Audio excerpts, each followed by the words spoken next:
So how do you think the Leafs are going to do this year? They're going to win the Stanley Cup. Perhaps it's time you retired now.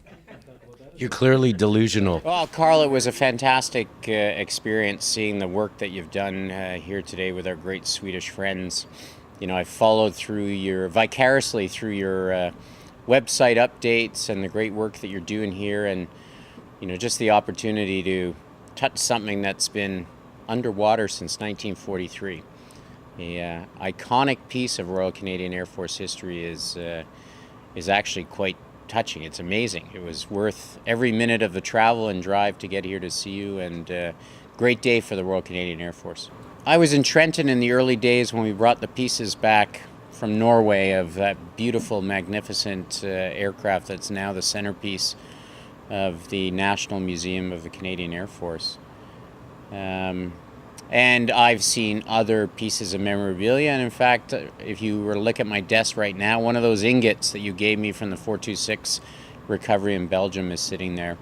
So I don't think any piece is too small or too large.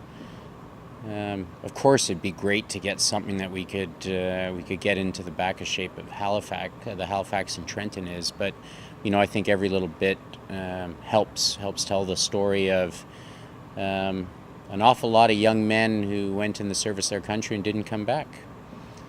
26,000 odd in bomber group.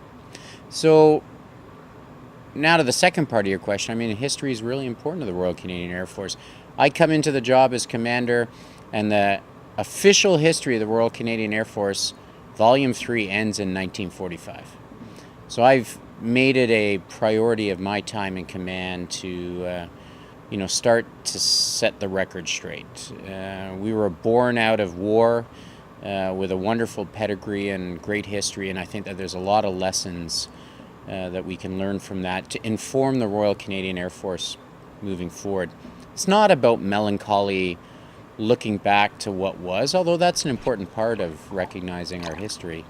But it's about moving forward with this great institution, the Royal Canadian Air Force.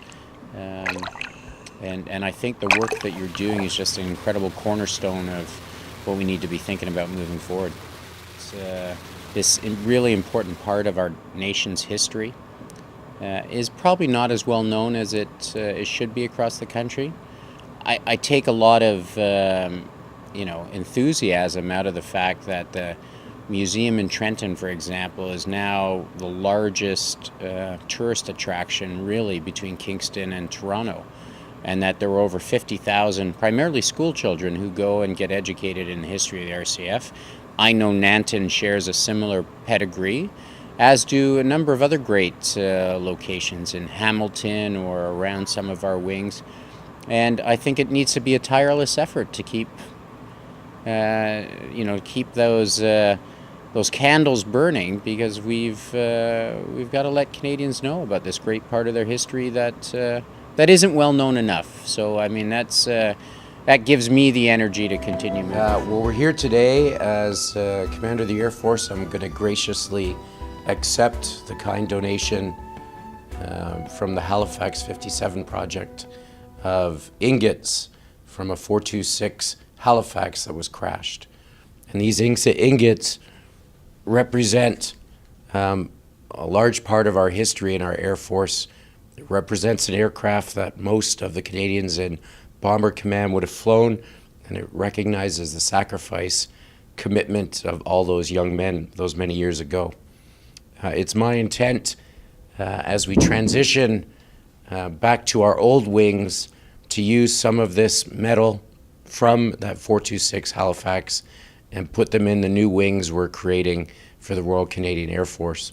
If you come here, Scott, you can see our previous wings were gold in nature, and we're going back to our roots and recreating them in silver. So all of our wings across the Air Force will be silver, and all of them will contain a certain amount of this great donation from you that I'm forever grateful for. Thank you. And what do you think about the youth being here, about the young people? Do you think it's important for them to be out here?